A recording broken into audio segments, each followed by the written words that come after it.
be maintained secretly, key generation procedures are being used.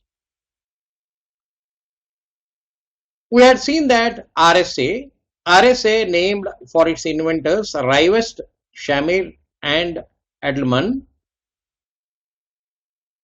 These are the people who created an algorithm, and it is the most common algorithm used in public key cryptography. By making use of algorithm which is specifying the scheme that uses two keys, we are carrying out encryption, and for encrypting the messages we are using public key, and this public key is available for all. It need not be only with a sender and receiver, it is available to public. Second key, which is private key, is known only to the receiver. In order to carry out these tasks, we have to convert the plain messages from the sender into the ciphertext, and also from the ciphertext we have to recover the plain text again. In order to carry out this particular activity, unlike the symmetric cryptography, in asymmetric or public key cryptography, the mathematical formula using prime numbers are being used. The prime numbers play a very crucial role. Right from our childhood we are learning about prime numbers, but however we are making use of the higher level algebra built upon prime numbers. We study co-prime numbers, composite numbers, and Euler's phi function and Euler theorem and others in order to ensure high level of security. These prime numbers are playing very crucial role. Encryption algorithm, decryption algorithm, they are not playing a very crucial role in the cryptography, but everything is depending on the key. Key is most important.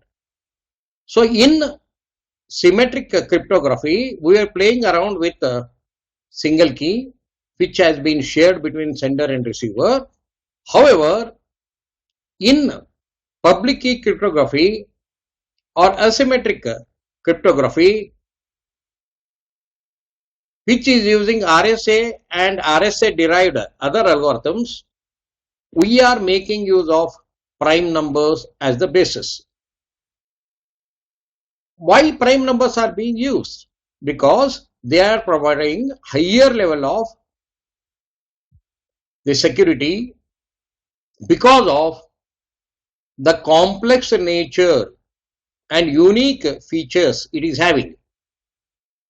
These primes are important because the security of many encryption algorithms are based on the fact that it is very fast to multiply two large prime numbers and get the result. Like any other multiplication, we can do it very fast. The beauty doesn't exist there. The beauty of RSA exists, or public key cryptography agrees, in the second part. That is, it is extremely computer intensive to do the reverse. Means the whatever the multiplication value we are getting, that product value we are getting after multiplying the prime numbers, and once we get that the product value, is quite difficult to get back the two prime numbers which have been multiplied. So factorization is very complex in numbers, so that difficulty is actually working out in our favor whenever we are interested in providing security. When you have the product of two primes, finding back the two prime numbers that make the product is very hard. And this particular problem is called as prime factorization. And finding an algorithm which does it fast is one of the unsolved problems of computer science.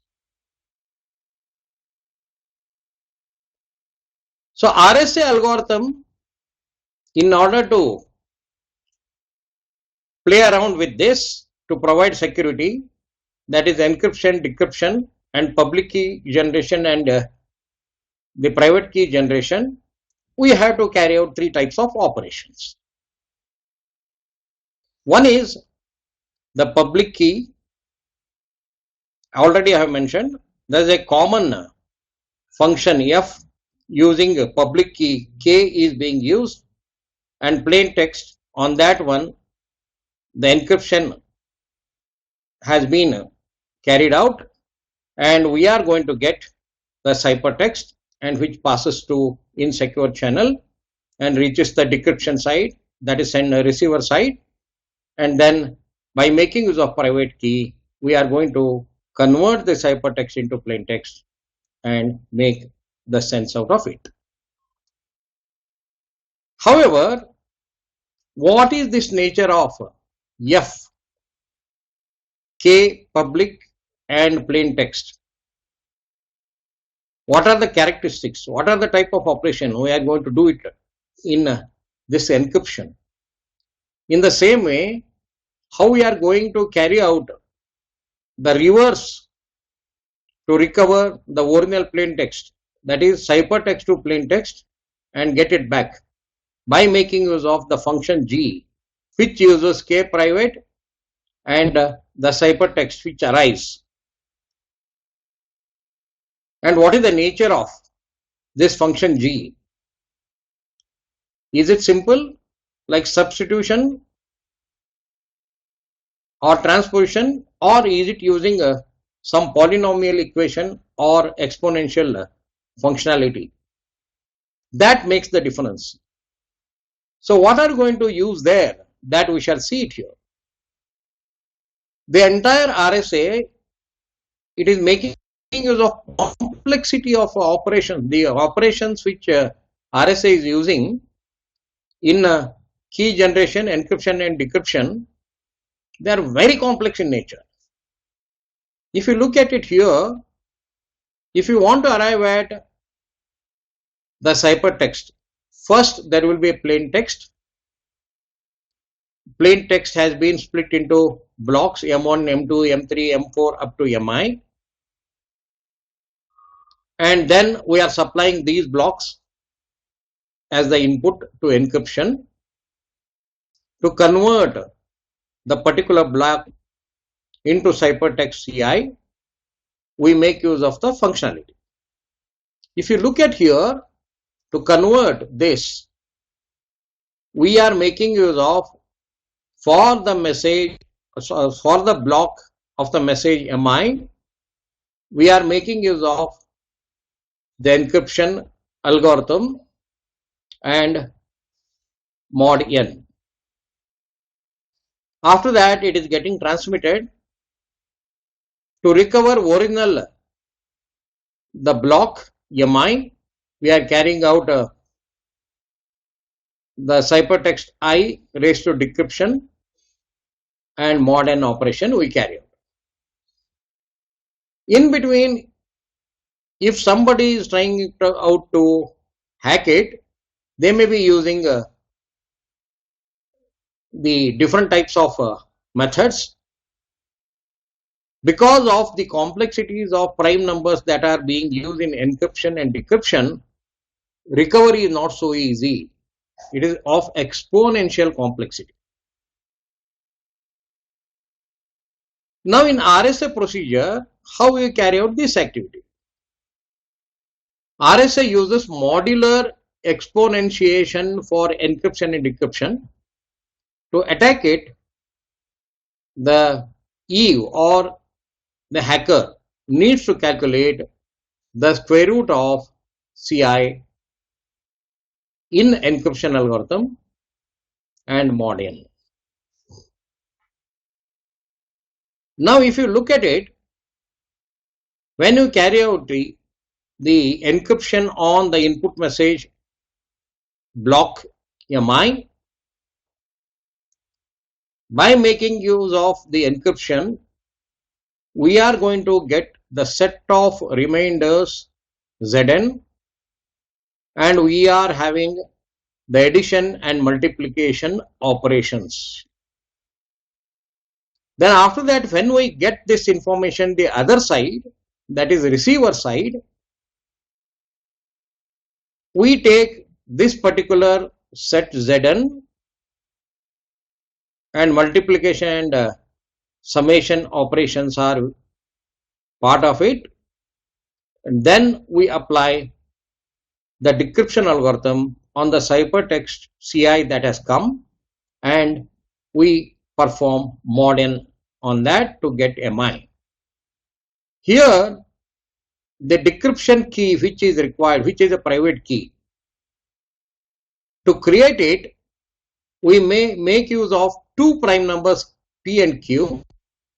The multiplication of P and Q is giving out the value of n, and then we select encryption and decryption algorithm and we carry out Z operation, which is having the remainder values that are obtained by carrying out Euler's phi function, Euler's phi n. Then we are having plus and multiplication on that particular functionality which is being used in recovering the original message. Why does this RSA work? We are having so much difficulty. We are seeing that the prime numbers create a lot of complexity, and we are also saying that the recovering is very difficult because of the complexity of factorization, and also performance is pathetic, and having the algorithm which can improve performance and all such complexities are there. Under all these things also, why does RSA work? We are interested in digging the rationale behind the RSA and its operations.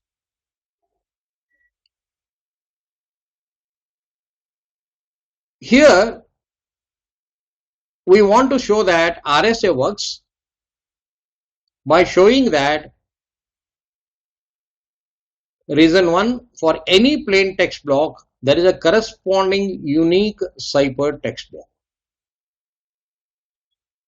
The type of encryption decryption we use in such a manner that for every plain text block there is a corresponding unique ciphertext. Reason 2 is any plain text is mod of prime number P. P is one prime number which we have used, and the mod of this prime number P is actually give rise to the plain text. Reason 3 is for any plain text with P there is the ciphertext with Q. Q is another prime. So plain text with one prime number and ciphertext with another prime number, we are interested in mapping here. Now we shall see reason 1. Any plain text block has a unique cipher text block. Let the ith message block have value MI. Let its corresponding ciphertext be CI. Decrypting the ciphertext using 6.2, which is saying that MI equal to, that is the message block with ith message block that is having value MI, and then corresponding ciphertext message block which is referred to as CI. On this we are applying the decryption D. When we carry out, what value we are going to get out of decryption on CI mod n. shall actually give it should be as equal to the mi. Now we are showing it now, because ultimately we are providing the security to the message which is being sent and which is being received. But when we are doing this, there should not be any distortion of the message. Message should not lose its meaning out of this encryption and decryption. So what has been sent, what has been received, those should be the same. So we are trying to show it here that during RSA work, when we are doing this encryption on MI and decryption on ciphertext CI and carry out modern operation on this ciphertext CI, then at that time what value we are getting is allowing us to recover the message which is as same as ith message block with value mi. Now we are taking this right value, the CI ciphertext I that were received at the receiver side. On that one we are applying the decryption algorithm and modern operation is there. By using the equation CI is equal to mi encryption then modern, we are actually putting the value for CI here. When you put that value, then we are going to get mi with encryption mod n raised to d. And now from laws of modulo arithmetic, we arrive that we simplify this, we will get that the message mi is a combination of product of encryption E and decryption D. Now by making use of Euler's formula, when E into D we simplify, we get the ith message block mi raised to 1 plus k into Euler's function n for some integer k. The last step follows from the fact that the D was chosen to be inverse of E modulo Euler's function phi n. So E into D and 1 differ by an integral multiple of phi n. So this is indicating that regardless of the value of plain message block, there is a corresponding ciphertext by performing multiplication of encryption key E and decryption key D, that is E into D and 1 differ by an integral multiple of Euler's phi function of value n. So there is a correspondence between the plain text that has been transmitted by carrying out the encryption with the ciphertext CI, which has been converted into the plain text by making use of decryption algorithm. When we encrypt and send the plain text, when we decrypt and get back or recover the plain text, when you compare both of them, mathematically we get correspondence mapping. So that has been proved. Because of that, we can say that with all these complexities of the prime numbers, Euler's function, multiplication of encryption and decryption,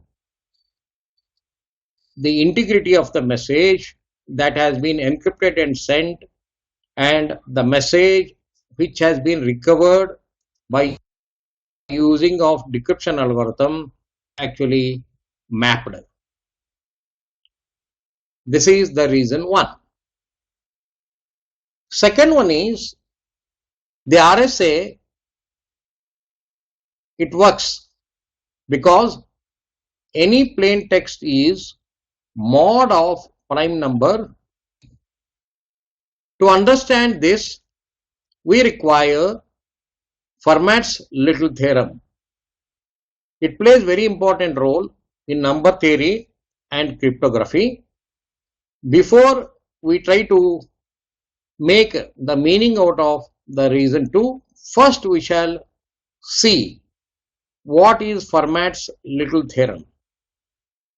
Once we understand that, then only we will be in a position to understand the reason 2 in a better way.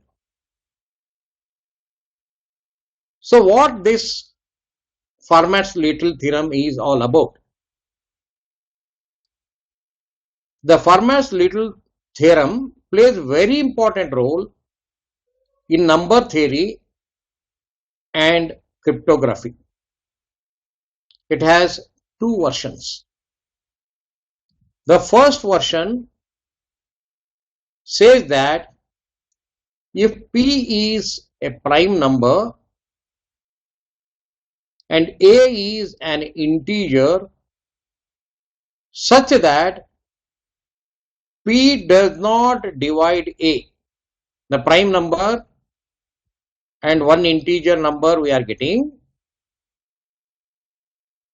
and when we divide that integer number A by P, if we find that the P is not dividing the A, then A raised to P minus 1 is the mod of 1 mod P. Please note here, we are making use of mod. Mod is actually only talking about the remainder. When we carry out the operation of division, we are going to get the value of quotient and remainder. When we are making use of the symbol with the 3 horizontal line, it is indicating that we are interested only in remainder. P does not divide A. If we have to prove that, then the value which we are going to get should not be 0. Means if the remainder is 0, then dividend can be divided by the divisor. So here we want that it should not be. So because of that, we are indicating this. The second version of this is indicating that this removes the condition on A. This is the improvement over version 1. It says that if P is a prime and A is an integer, then A raised to P is A mod P. Means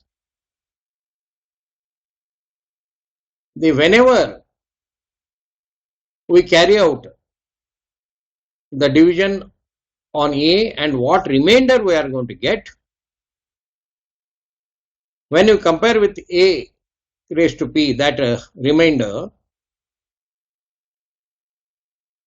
then we are getting a value. The second version removes the condition on A. It says that if P is prime and A is an integer, then the A raised to P, that is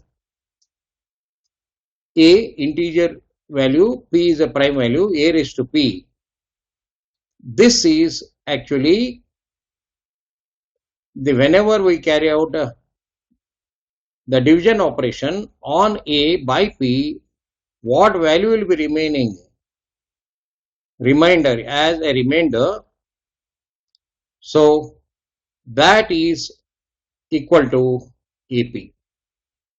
Fermat's little theorem is helpful in finding a solution to some exponentiations.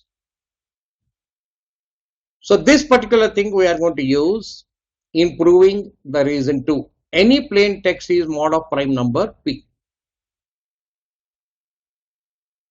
So in this one, we pick up the value of the message block Mi. In the reason 1, we have shown that this can be represented as Mi 1 plus k into Euler's phi function of n and mod P. P is a primary number. When you carry out, then we have to get the value of Mi. So now we pick this value, the Mi message value of block I, 1 plus k into Euler's phi n mod P. This can be represented as Mi into Mi raised to k into pi n. We factorize this and mod P. When we carry out this activity and then we proceed to simplify, the same thing can be represented as, because of Euler's pi function, we are simplifying it. So how do we represent Euler's pi of numeric value n? If P and Q are two prime numbers, then the Euler's function can be represented like this. So we split phi n, then Mi equal to Mi raised to k into q minus 1, this whole factor raised to p minus 1 of mod P.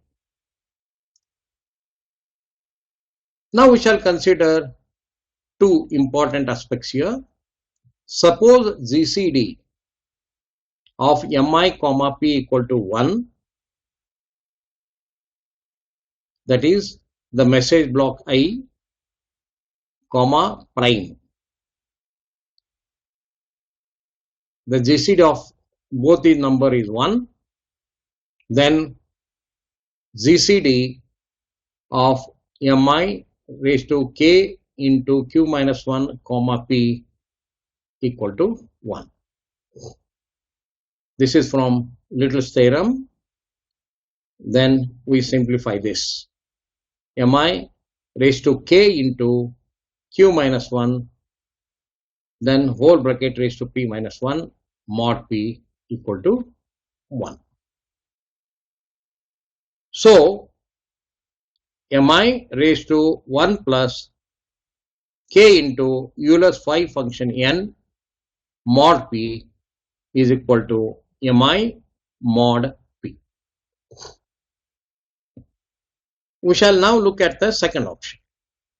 On the other hand, suppose that GCD Mi comma p, the value of the message I, message block I, that is represented Mi comma prime. The GCD of these two values, if it is greater than 1, this implies that Mi is an integral multiple of p. In that case, Mi raised to 1 plus k into Euler's pi function for n value mod p equal to mi mod p equal to 0.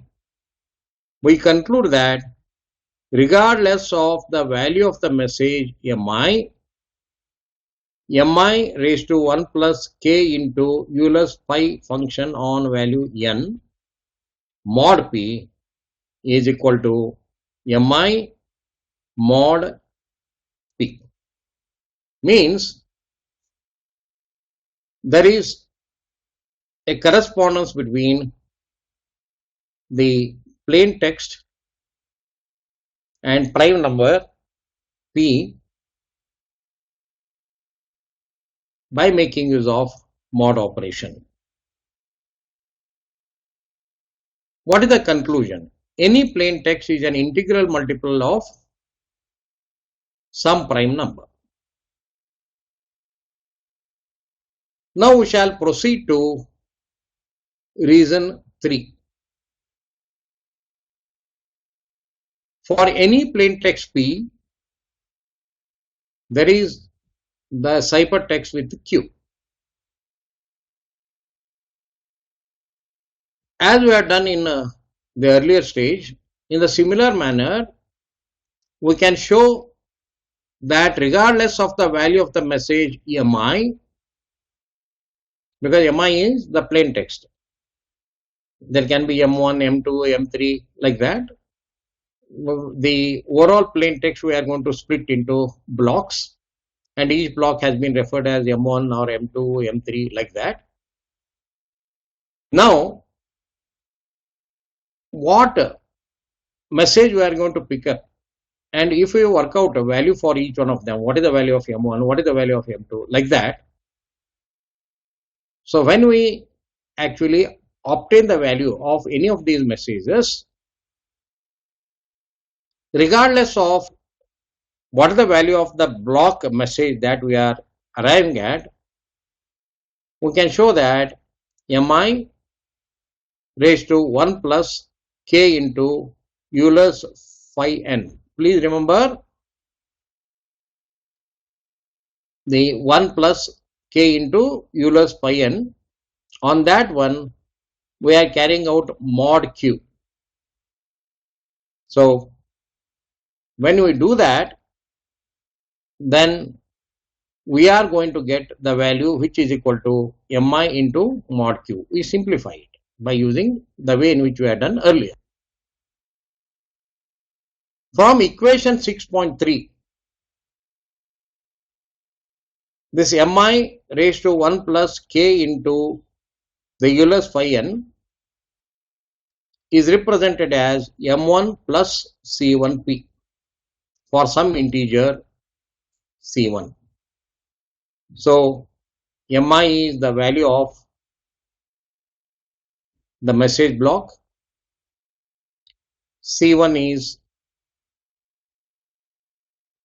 some integer c1, and p is the prime number. So when we are going to add up to the value of mi, the multiplication of some integer c1 and the prime number p, which is equal to mi is to 1 plus k into Euler's phi n. Now, by making use of this particular equation, we simplify it further. Mi 1 plus k into Euler's phi n equal to mi plus c2q for some integer c2. Equating the rest of equation 6.5 and 6.6, then we find that mi plus c1p equal to mi plus c2q. Means when we play around with primary numbers p and q, when we create the set and map the value of plain text value M1, M2, M3, M4 like that to the corresponding value of reminders. When you map it out, then we can find that the mi value with prime number, then ciphertext value with prime number q, some other q, the value, there will be some mapping that will be existing between plain text with the prime value p with the ciphertext with the prime value q. So if there is no correspondence, then there is no guarantee that what plain text has been transmitted, what we are going to receive, there won't be any correspondence at all. Now we shall proceed. Why does RSA work? Reason 3. For any plain text with P, there is a ciphertext. We continue with that discussion. So, because of this, C1P equal to C2Q. Since P and Q are prime, it follows that C1 should have Q as factor. So, C1P equal to C3 into Q into P for some integer C3. So, substituting this in equation 6.5, we get mi raised to 1 plus k into Euler's phi function n equal to mi plus C3 pq equal to mi plus C3 n, because multiplication of two numbers p and q is equal to n, we are replacing it. So, ciphertext value Ci, by making use of decryption, mod n is equal to the plain text block mi raised to 1 plus k into pi Euler's function pi n. When you do that activity, mod n equal to mi, means the ciphertext after decryption with mod n operation is equal to the plain text with 1 plus k into Euler's function phi n mod n operation. So, we are able to recover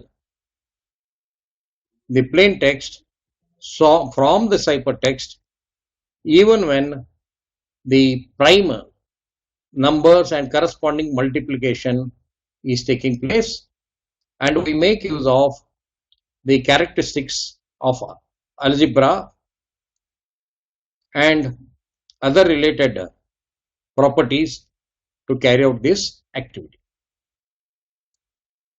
The conclusion is, regardless of the value of any plain text message with a prime number p, the corresponding ciphertext p should have another prime number q as a factor.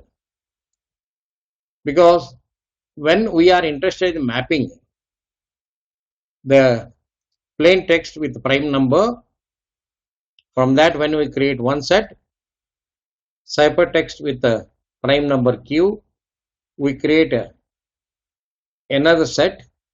There should be correspondence between these two sets. That is what we are trying to say here. So, in summary,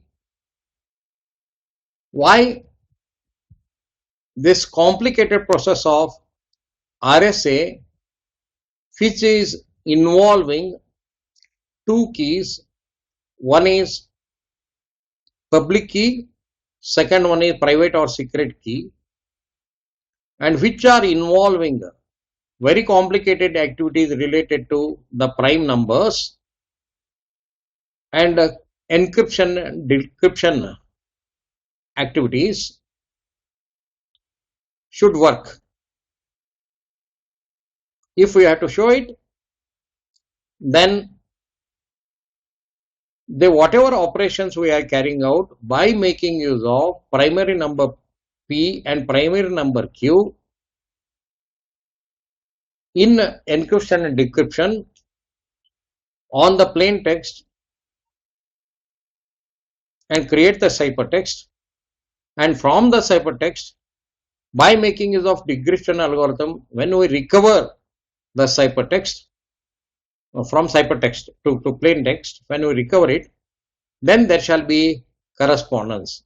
Means even when we perform very complicated activities, then also when we are distorted the original message and convert it into ciphertext, and from the ciphertext by carrying out very complicated activities of decryption and got back the original plain text. The original plain text that has been transmitted after encryption, the plain text which has been recovered after decryption, there is a correspondence between these two. That has to be ensured. So RSA is ensuring it. Regardless of the value of plain message block, there is a corresponding ciphertext by performing multiplication of encryption key and decryption key D, that is E into D, and 1 differ by an integral multiple of Euler's phi function of value n. Reason 2, we had seen that any plain text is mod of prime number P. So when you make use of the prime number P on plain text, the whatever you are carrying out, so it is quite acceptable while converting it, and when we receive it, and we are to in a position to recover the original text, regardless of the value of any plain text message, any plain text message with prime number P, the corresponding ciphertext P should have another prime number Q as a factor. So I mean, it seems to be very complicated. In summary, what we want to say is, when we are making use of many mathematical operations and other things which are very complex in nature, ultimately using private key and public key, then also when we are converting the original plain message into ciphertext, and from the ciphertext when we are recovering back the plain text, the message ensures that there is security and the hacker is unable to make any sense. The sender and receiver can make sense, and the message is maintaining its integrity. There won't be any distortion, and there will be one-to-one map between the plain text and the message which we are going to receive at the sender side. That is what we wanted to prove. Because of that only RSA is working properly. Like that we wanted to prove. That was the overall discussion for today. So in brief, the entire operations of RSA is involving polynomial complexity and exponential complexities. It is involving lot of multiplication and division operations, and because of that the operations become very complex and performance actually degrades. How to ensure that this performance will be improved upon to ensure that the RSA and the guarantees the transmission and receive of the message in lesser time without losing the integrity of the message. That is what we shall discuss later. With this, we come to the end of today's discussion, why the RSAs work.